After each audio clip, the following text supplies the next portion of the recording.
जब हम इतिहास शब्द सुनते हैं तो दिमाग में क्या आता है? अक्सर राजा महाराजा, लड़ाइयाँ और बहुत सारी तारीखें, है ना? लेकिन इतिहास इससे कहीं ज्यादा है। तो फिर असल में इतिहास है क्या? चलिए आज इसी बात को समझते हैं। E.H. कार की ये बात इतिहास को देखने का पूरा नजरिया ही बदल देती है। मतलब इतिहास कोई पुरानी धूल भरी किताब नहीं है। ये तो एक जिंदा बातचीत है। एक ऐसी बातचीत जो आज और गुजरे हुए कल के बीच लगातार चलती रहती है। हम अपने आज को समझने के लिए कल से सवाल करते हैं। और यहीं पर असली चैलेंज आता है। भाइयों, अतीत से कैसे बात करें जो लाखों, करोड़ों, बल्कि अरबों साल पुराना है? इतने लंबे समय की कहानी को आखिर जोड़ा कैसे जाए? जरा इस टाइमलाइन को देखिए। अरबों साल पहले पैदा हुई पहली कोशिका से लेकर डायनासोर के युग तक, और फिर बहुत बहुत बाद में जाकर हम इंसान। ये हमें बताता है कि हमारी कहानी इस कायनात की कहानी का कितना छोटा मगर कितना अहम हिस्सा है। हाँ, सही सुना। हमारी पृथ्वी करीब करीब 4.5 अरब साल पुरानी है। जरा इस नंबर के बारे में सोचिए। ये इतना बड़ा है कि अगर हर सेकंड 1 साल गिना जाए तो भी इसे गिनने में 144 साल लग जाएंगे। ये है वक्त का वो विशाल कैनवस जिस पर हमारी कहानी लिखी गई है। और अब इस नंबर को देखिए। होमो सेपियंस यानी हम जैसे इंसान इस धरती पर सिर्फ 3 लाख साल से हैं।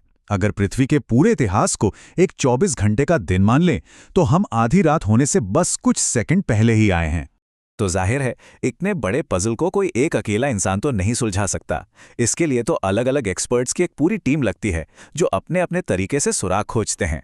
सबसे पहले मैदान में उतरते हैं भूविज्ञानी यानी जियोलॉजिस्ट। ये वो लोग हैं जो धरती की अपनी कहानी पढ़ते हैं, उसकी चट्टानों, मिट्टी और पहाड़ों की परतों में। ये वो स्टेज तैयार करते हैं जिस पर जिंदगी का नाटक खेला गया। फिर आते हैं जीवाश्म विज्ञानी यानी पेलियोंटोलॉजिस्ट्स। ये तो एक तरह से टाइम ट्रैवलर्स हैं जो लाखों साल पुराने जीवन के सबूत यानी फॉसिल्स खोजते हैं। हर फॉसिल एक टाइम कैप्सूल की तरह है जो हमें उन जबरदस्त जीवों के बारे में बताता है जो कभी इस धरती पर घूमते थे। एंथ्रोपोलॉजिस्ट्स यानी मानव विज्ञानी हमें ये समझने में मदद करते हैं कि शुरुआती इंसानी समाज आखिर रहते कैसे थे। वो सिर्फ हड्डियों और औजारों को नहीं देखते, बल्कि ये समझने की कोशिश करते हैं कि उस जमाने के समाज कैसे थे, उनकी संस्कृति कैसी थी। और आखिर में आते हैं आर्कियोलॉजिस्ट्स यानी पुरातत्व विज्ञानी। ये हैं असली जासूस जो अतीत के छोड़े हुए सामान से पूरी की पूरी दुनिया खड़ी कर देते हैं। एक टूटा हुआ मटका या कोई पुराना औजार उनके लिए उस दौर की जिंदगी का पूरा चैप्टर खोल सकता है। तो ठीक है, हमारे पास इतने सारे एक्सपर्ट्स हैं जो अलग अलग सुराग जमा कर रहे हैं, पर इन सबको एक साथ एक समझने लायक कहानी में कैसे पिरोया जाए? इसके लिए हमें वक्त को नापने का एक कॉमन सिस्टम चाहिए। यहीं पर काम आता है BCE यानी बिफोर कॉमन एरा, जिसे हम सासपू भी कहते हैं।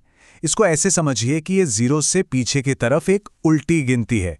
मतलब 500 BCE 200 BC से कहीं ज्यादा पुराना है। और फिर है CE यानी कॉमन एरा या सास।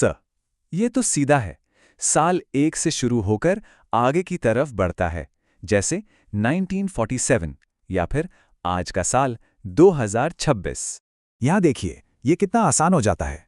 भगवान बुद्ध का जन्म हुआ 560 BCE में, फिर समय आगे बढ़ा, साल 1 आया और फिर वहां से गिनती सीधी हो गई और हम आज तक पहुंच गए। ये सिस्टम एक तरह से इतिहास का नक्शा है। तो चलिए अब इस सिस्टम को एक्शन में देखते हैं। जरा इंसानी सभ्यता के सफर में कुछ बड़े माइलस्टोन्स पे नजर डालते हैं।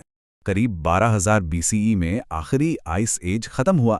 अब ये बहुत बड़ी बात थी क्योंकि जैसे ही बर्फ पिघली, पूरी धरती का मौसम बदल गया और इंसानों के लिए आगे बढ़ने और फैलने के नए रास्ते खुल गए। ये एक टर्निंग पॉइंट था। और फिर आया वो मोड़ जिसने सब कुछ बदल दिया। करीब 10,000 BCE में इंसानों ने एक जगह टिक कर रहना और खेती करना सीख लिया। शिकारी से किसान बनने का ये सफर, इसी ने गांव, शहर और हमारी पूरी सभ्यता की नींव रखी। इसके बाद आई एक और टेक्निकल रेवोल्यूशन। करीब 6,000 BCE में इंसानों ने धातु को इस्तेमाल करना सीख लिया, सबसे पहले तांबे को। इससे बेहतर औजार बने, बेहतर हथियार बने और इसने मानव समाज को हमेशा के लिए बदल दिया। तो बात सिर्फ गुजरे हुए कल की नहीं है, इतिहास हर पल बन रहा है। आज हम जो कुछ भी कर रहे हैं, जो चीज़ें इस्तेमाल कर रहे हैं, वो कल का इतिहास बन जाएगा। तो सोचने वाली बात यह है कि जब भविष्य के लोग हमारे जमाने को देखेंगे तो हम उनके लिए कौन से सुराग छोड़ रहे होंगे, हमारी कहानी क्या होगी।